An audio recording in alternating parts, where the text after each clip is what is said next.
Who are we missing? Anyone? Just Bazab.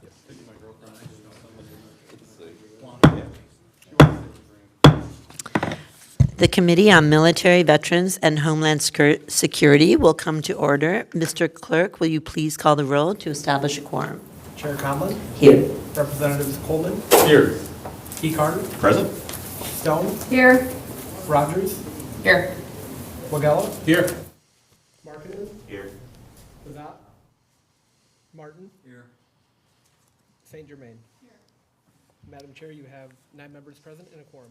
Thank you. Representative Stone moves to adopt the minutes from the May 23rd, 2023 meeting. Seeing no objections, the minutes are approved. Today, we will be hearing a presentation from Ann Zerbe with the Michigan Veteran Homes. Thank you so much for coming today to speak with us about an important resource being offered by the state. Ann, you are welcome to come to the table. You have the floor. Hello. Thanks so much for having me here today. I'm treating today as kind of a primer on the state veteran homes and what we do, because I know it's going to be a little unfamiliar to some folks, but I apologize to those of you who are already familiar with what we do. Some of it might be a bit of a repeat for you, but hopefully we'll have some time to ask any questions about anything that comes up in the presentation at the end. But moving right in, so just a quick overview of what we're going to talk about today. First, I want to give you a little bit of a background on the State Veteran Home Program. Then I'll talk a little bit about the Veteran Home Program here within Michigan, what we do, the services we're providing. I did want to talk about, some of the recent issues and challenges. I think a lot of these are industry-wide, but just talking more specifically about, what we're seeing out there in the industry and what we've been doing to try to alleviate some of those challenges. So some of our performance improvement efforts that we've undertaken in the last couple of years. So the USDVA State Veterans Home Program. There's a lot of confusion. We deal with this all the time with individuals thinking we're part of the federal VA. We are not, as you know, that's why I'm here talking in front of you. It is actually a state-federal partnership where the VA is in part a regulator. It also funds the program in part. We are regulated by other entities, and we are funded by other entities too, but we follow all of the regulations that are laid out for us to participate as a state veteran home in that program. One of the things that is a requirement is that our facilities are owned and operated by the states. That means that we have to have at least one state employee that's involved, so that could be in management. Some states just have one state employee overseeing that and a contract company come in. We are not that. We have more of a hybrid model where we have a mix of state employees, contract employees. And then the program oversight, in part, again, is provided by the USDVA. So they come in, they do surveys every year, and they validate that we are adhering to the program rules associated with it. So state veteran home programs. The state veteran homes within the United States represent one of the largest systems of long-term care providers. So every single state in the United States has a state veteran home, and that includes also Puerto Rico. So there has been a growing reliance, and we'll talk a little bit about that, on state veteran homes because of the growing number of aging veterans that are living in our communities. But right now we provide approximately, again, collectively in all the states, about 30,000 beds for veterans independents in need of skilled nursing care. Some states also provide something called domiciliary care. That's going to be something akin to transitional housing. And some states have also started to venture into adult day health care, which some people might be familiar with.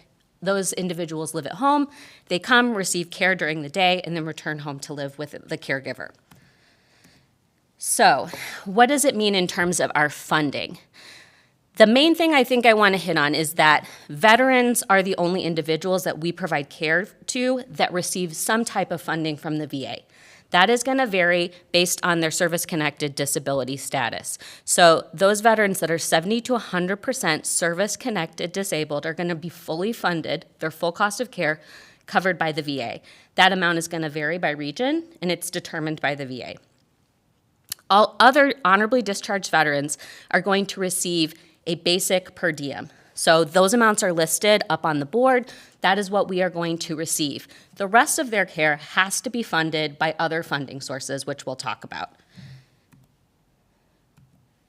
So there's been a significant increase in the number of state veteran homes over the last 20 years. You can kind of see up until 2016, over almost 50 state veteran homes added.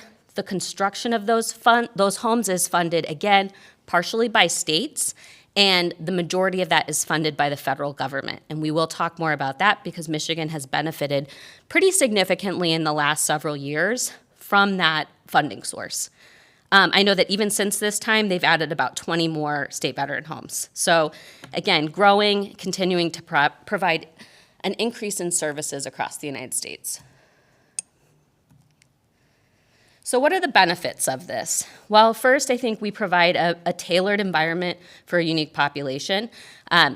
If you look at other nursing homes, you're gonna see a predominantly female population, activities that are tailored in some ways to that population.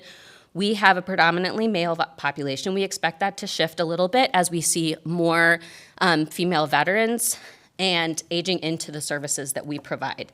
There is also significant financial benefits. If you think about having the full cost of care for skilled nursing, I don't know if there's anyone here that's had a family member that has had to receive skilled nursing, but it is not inexpensive. So when you think about a veteran who receives all of the cost of care of skilled nursing, you're probably looking at a $120,000 benefit a year. And even if you look at some of the other veterans that are just receiving an offset, $100 a day adds up, and it represents about a $3,500 to $4,000 savings per year for those veterans receiving, or per month for those veterans receiving care in our organization. And we do treat that VA per diem as an offset to the cost they would pay otherwise. So significant savings that we're offering.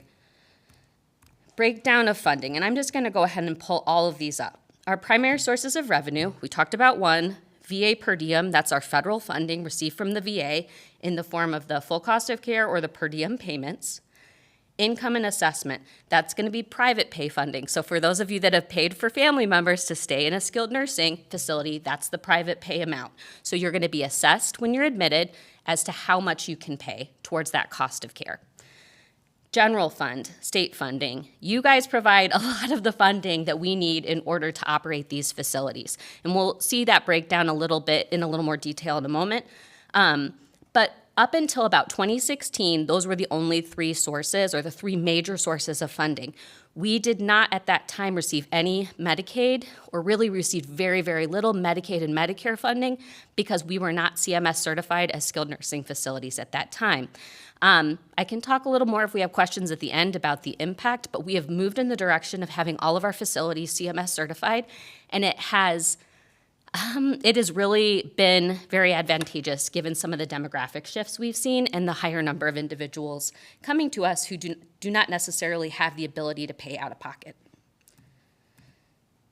So, speaking a little bit about each of the homes we currently operate 3. The first of those homes is Grand Rapids. It opened in 1886. We just opened a new building and built a new building in 2021. I'm not sure if any of you have had the chance to go out and visit it. It's beautiful, represents a big change from our previous operation, which was a much more institutional setting, looked a lot like a hospital. This is a much more home-like environment. But we also operate a 5,000 grave cemetery on that site. And right now, we're currently providing skilled nursing care to 128 residents at that location. All beds are VA recognized and CMS certified. So that's a picture of the new building. Jacobetti was the second veteran home we opened up, DJ Jacobetti in Marquette, the second veteran home we opened up here in Michigan. We purchased an old hospital in 1981, so it had already been operated for quite some time. It is a 4-story building located on one city block. It is VA certified for about 182 beds. We've downsized that census since COVID. We enclosed one unit in preparation for opening a new facility to replace that building because it is quite old and it's time. It's time for it to be retired and to move into a new building up there. So you can see the front of that building. And our most recent home, which we just opened in 2021, huge, I think a huge milestone for us because it's the first time we've been able to serve veterans in Southeast Michigan. We opened that building up in Macomb County, Chesterfield Township. And again, it's 128 skilled nursing beds and private rooms. It's located on the former Selfridge Air Force Base housing. So kind of had a nice connection there, and it really worked out well. Currently working to scale up that building for full operations because COVID, we opened in the middle of COVID, which was a challenging time to do that. But I think things have been moving really well and very excited to continue to move forward with providing services on that side of the state. Picture of the new building. So what are some of the challenges that we have faced? I think it's state veteran homes in general, but it's the industry at large as well. What we're seeing is rising healthcare costs. In us in particular, we've been seeing changing demographics. So as we see the World War II and Korean War populations age out, and we're getting more Vietnam era veterans, we are seeing a decreased ability to pay out of pocket for services and increased need to rely on Medicaid funding for skilled nursing services. And for us, up until recently, the aging infrastructure of the buildings we were operating did not provide an optimal environment in which to do some of the things we were looking to do. So healthcare costs, this isn't going to be unfamiliar to anyone who's familiar with this, but you can kind of see the projections of how costs for skilled nursing, this is from the John Worth Cost of Care Survey, it's pretty standard in the industry, how those are anticipated to continue rising over the next 20 years. So unsurprising, I think to anyone who's had to have a family member, it is not an inexpensive thing to undertake. So what we have also seen in terms of our demographics, and I touched on this, is the decreasing income and assessment that we're receiving. So as we admit new veterans into our homes, we see that more and more of them are going to be assessed at a lower level for out-of-pocket payment. Why is this an issue? Well, previously, when we did not accept Medicaid money, because we were not certified to do so, that money or that inability to pay the income and assessment, that had to be picked up somewhere. And the only two other revenue sources that could pick that up were going to be the VA per diem, which increases at a standard rate every year, kind of tries to keep up with what you would anticipate as the cost of care, and the general fund. So we were seeing increasing reliance on the general fund as that income and assessment decreased. And you can see this in the Grand Rapids breakdown between 2010 and 2015, 28% income assessment in 2010, 21% in 2015, and those other two revenue sources picking up the bulk. And I would say general fund really was picking up more of it than the VA because the VA was not keeping up with the decreases in out-of-pocket pay. Same thing at Jacobetti. It happened a little later there because we have an older population, a lot more World War II vets up in the Marquette area. So, but it's a trend people are seeing across the board. It's just it impacted us quite significantly. So what's the combined impact? I talked about it a little earlier. It really did put a disproportionate impact on the general fund and the need to increase that general fund appropriation every year unless we found a way to stopgap and fill some of those costs that were associated with our individuals who weren't able to pay out of pocket. What's another issue that I think across the industry we see, I think as a government entity we always have to be mindful of it as well, is probably an underinvestment in preventative maintenance for the buildings. So, that's something that we've concentrated on a lot. That was, we generously were provided with an ongoing special maintenance funding source from the legislature and the governor. So we do have a little bit of money that comes in regularly every year that we've been using to address some of those ongoing preventative maintenance needs. But I would say that our buildings were getting to the point where it was time to look in a different direction, and that is why we started looking to work with the VA to receive some of that construction funding that would help us build new facilities that were more modern and met the expectations of the folks that we work with. And we talked about this in the slide as well. We were just a bit out of sync with consumer expectations. So if you have the ability to pay out of pocket and you can go to a more modern facility, you are not necessarily going to choose to go to a skilled nursing facility that was a 1950s hospital. Again, I think the care you can provide can be great, but people also want to be provided care in a facility that meets their expectations. So this is sort of a cycle, right? You have rising healthcare costs, changing demographics, aging infrastructure.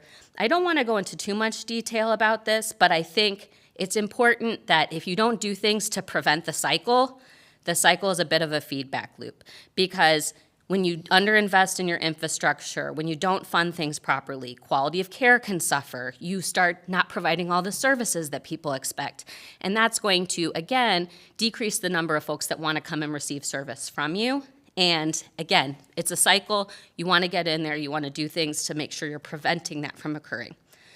So starting in about 2016, what we've done with the homes is undertake a number of different initiatives to try to make sure we were keeping up and not falling victim to some of those cyclical things that you can see if you don't address some of it. So facility modernization, funding and revenue diversification in the route of CMS certification and getting some funding for those folks that could not pay out of pocket, fundraising and philanthropy efforts, adjustments in our governance and management structure.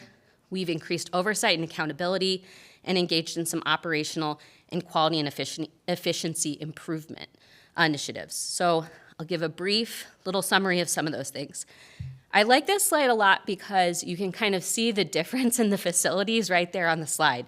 In the background, that big brown building that you see, that's the old Grand Rapids Home for Veterans. It's a multi-story building, looks a lot like a hospital. In the foreground, you see the newly constructed building, single story, looks a lot like housing.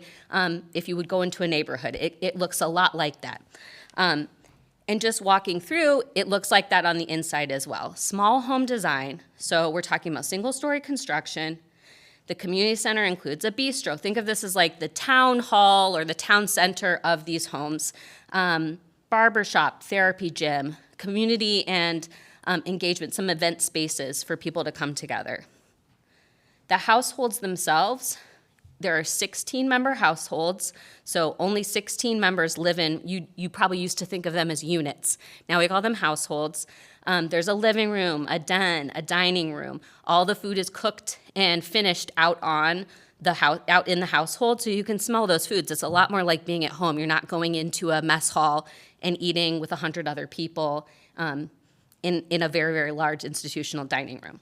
So very much tailored to provide a different type of care that is more person-centered. I know that sounds a little like hippie to some people, but it really is trying to focus on how do we provide care where we are creating the least restrictive environment possible and thinking about individuals as individuals, not just as one person receiving the same care on a, I think that's how it used to be. You wake up at 8, you receive your meal. We're trying to approach it in a very different way. So at Jacob Eddy, for the past, I would say 15 years, we focused predominantly on life safety upgrades.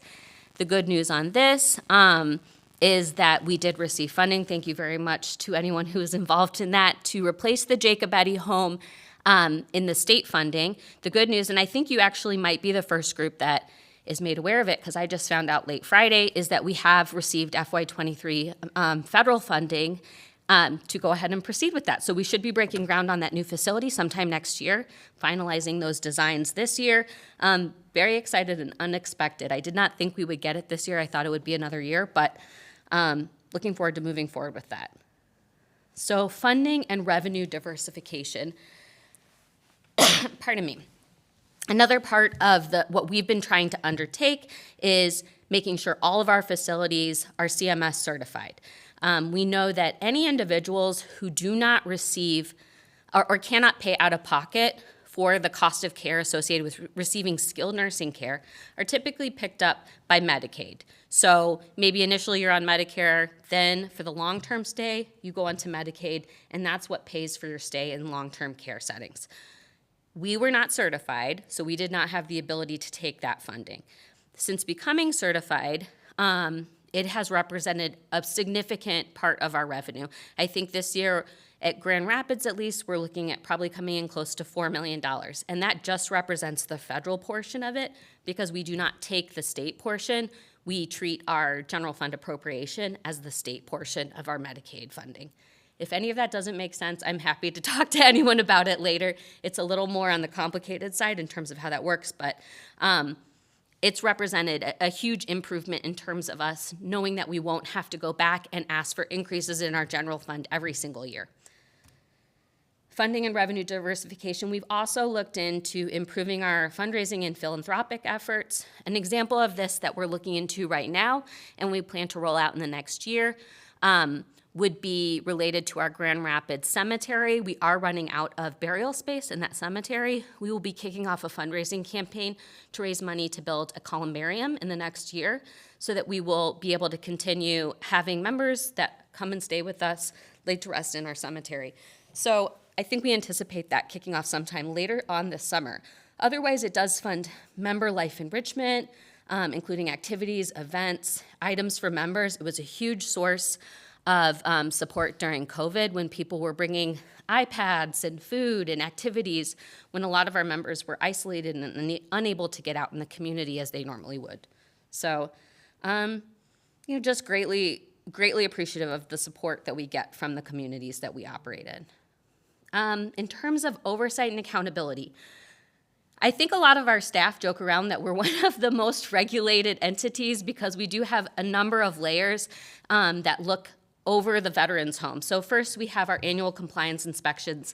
Because we're both VA and CMS certified, that's going to be VA annual surveys, CMS annual surveys. We're also going to have reporting and investigation of any allegations of abuse and neglect. Those are reported to CMS. We have very specific time requirements in which those need to be reported and investigated. Additional inspections, anytime we have a facility reported incident, we report those. We have a legislative veteran facility ombudsman that takes things that I would say are more like member complaints. I don't like the food, I want changes in X, Y, or Z, so they would not necessarily be regulatory investigations, but that is another source of oversight. We have audits performed annually by the Office of the Auditor General. And I mean, I could continue to go on. We have a number of legislative reports that you are also familiar with, and all of our quality measures are publicly reported as a CMS certified facility that can be found online, as well as all of our inspections. So governance, something that was undertaken by the legislature several years ago. I think it was 2016 when they started discussing it, and maybe 2017 or 18 when it was established, was the creation of a new veteran facility authority. I would say the biggest change in that is the governance. So you have a lot more individuals on the board that have familiarity with the long-term care and healthcare, and that's been really essential as we've made some of these changes. In terms of management, prior to about 2016, each of these homes was sort of independently managed. They didn't have the same policies, they didn't have the same procedures, they just kind of operated in their own silos. We have created a central management, so there's consistent policies, procedures, and we've hired some centralized support that has expertise in certain areas. So first of all of the administrators are now required to be long-term care administrators, licensed to be that. That's a bit of a change. They did not used to have that licensure, and they have about 50 years of combined experience. We also added a director of clinical compliance who assists in all of our surveys, making sure we have policies in place that ensure our compliance with all of our clinical requirements. And we added a director of psychosocial services and quality of life, which focuses a lot on the mental health aspects of things going on in the homes, activities, anything related to quality of life that falls outside the realm of clinical. Another big change, and I don't think a lot of folks would have been around for this because it's been some time now, but there may be a few. There was an audit in 2016 that had some fairly negative things to say about the way that the business office in the homes was operated. We did bring in DTMB accounting services, have completely reorganized the financial and business office. I think that's represented a huge improvement.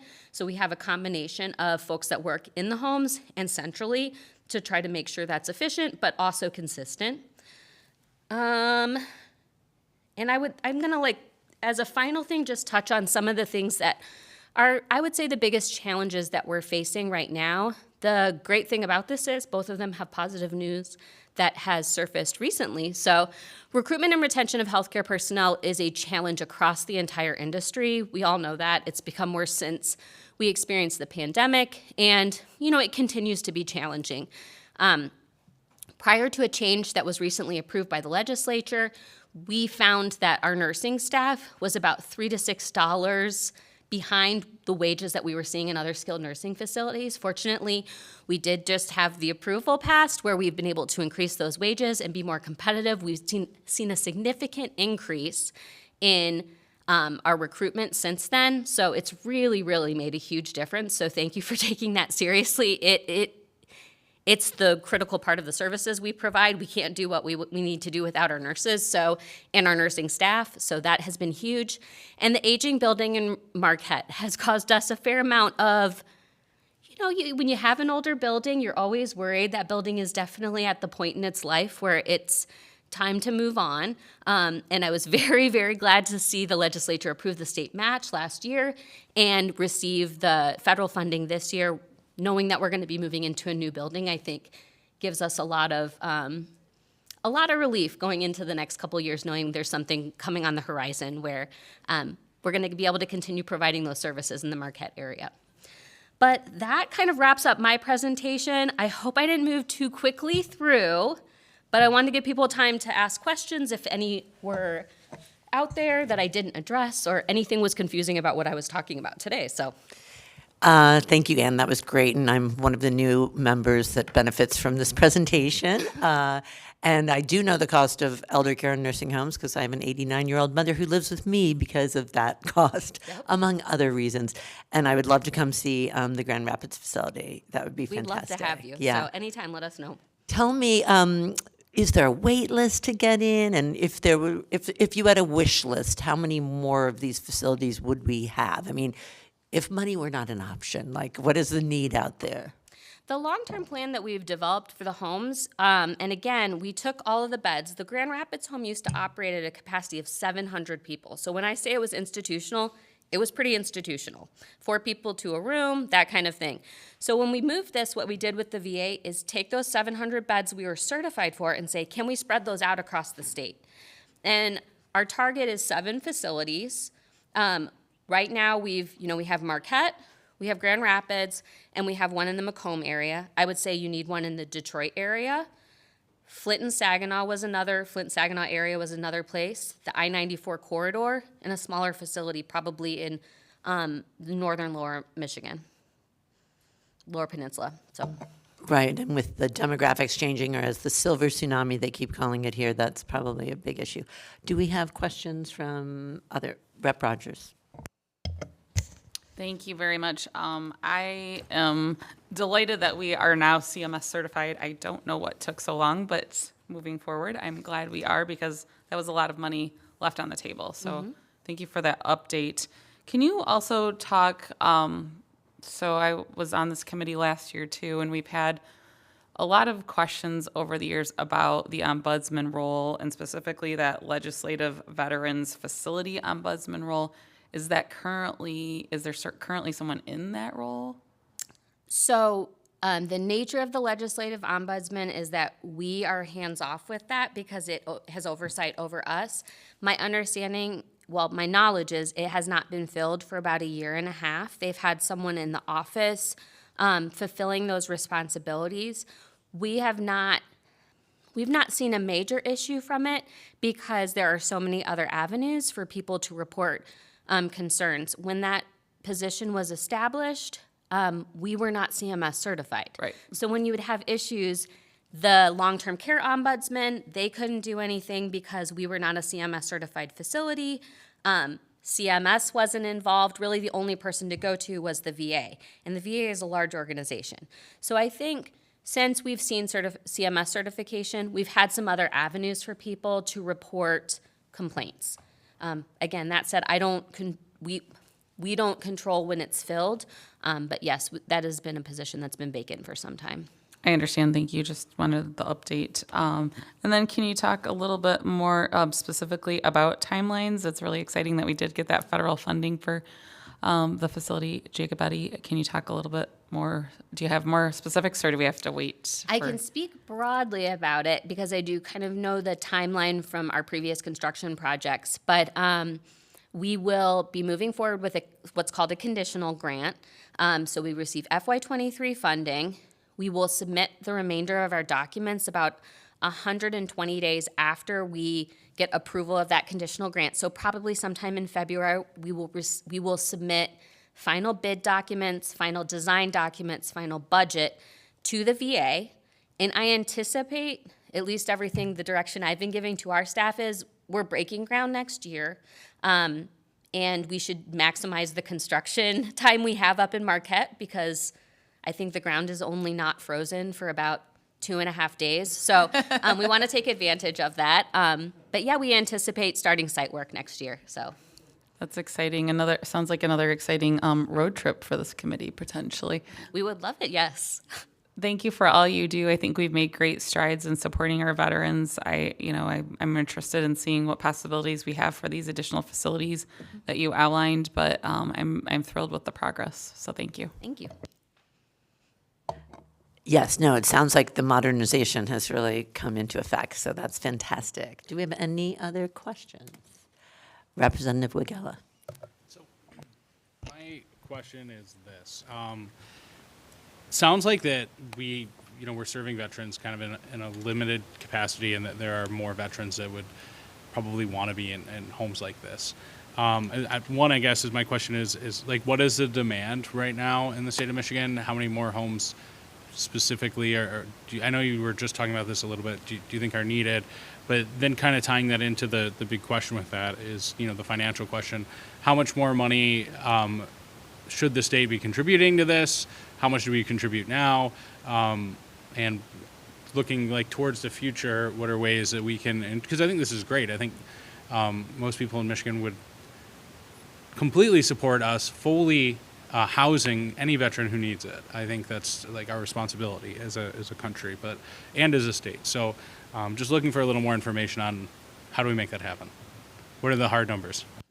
The hard numbers. Well, I got to do that political thing, right, where I say, you guys have a lot of different priorities that you have to balance. But, I think what we laid out, the 7 veteran homes located and geographically dispersing them across the state, that's going to be the way that we best serve veterans. So at the end of the day, if we move forward with a plan like that, and that is not an overnight plan, let me be clear, but that would represent about 900 beds that we would have in the state. That's a pretty good amount. The other thing I would say is, and there is a shift in long-term care. As you know, caring for a parent, as many people know who have cared for parents, we are moving in a direction in long-term care where there are multiple options, and you always want to look for the least restrictive environment. We are one of the more restrictive environments. So when people come with us, they need residential care. But there are other options such as PACE programming, adult day programming, in-home health care. I don't want to say we're the only way to do that. There's definitely multiple avenues where we can get care provided in the most efficient way. What I would say in terms of our current funding, and I will always say this, we have multiple revenue streams. So we have to set the general fund appropriation at a level where we can make sure we're operating efficiently, but care does not suffer, right? That is always, for my staff, my team, the quality of care has to be there. The general fund appropriation has to be sufficient. And I know there's a lot of talk about, can the veteran homes be general fund neutral? I think we can move in a direction where we make sure whatever general fund we need, we're minimizing it, we're being as efficient as possible, but I do not see a time in which we do not need some form of general fund infusion. In terms of the construction of those homes, in the hard numbers, the state is always going to be responsible for a 35% match for construction. 65% of the funding for new construction will come from the feds. So Jacob Eddy, this current construction we're going to be undertaking, it is a $97 million project. So the state funded it. We're going to receive about $65 million from the feds to contribute towards that. And then I would say each of these homes at current rates need And it's an average because different geographic areas need different amounts in terms of what you pay in wages, and 70% of our costs are in salary and wages, is about a $10 to $12 million general fund appropriation annually for each home you're operating. I think we can look for opportunities to make that more efficient, but we utilize state employees. There are a number of things where we don't have a ton of control over reducing those costs. Does that answer your question? That was a lot, so. Yes, thank you. And I do have adult care for my mother at home when I'm here in Lansing, and I think that there is a lot of benefit to aging in place when you can. Yes. And I think given those costs, we're going to have to look at other ways that things can be done as our population ages. But we can focus on those too moving forward. So thank you very much today for your testimony. No other questions, so we need a motion to excuse Representative Bazat from today's committee meeting. Representative Markinen moves. There being no objections, Representative Bazat is excused. Seeing no further business before the committee is adjourned.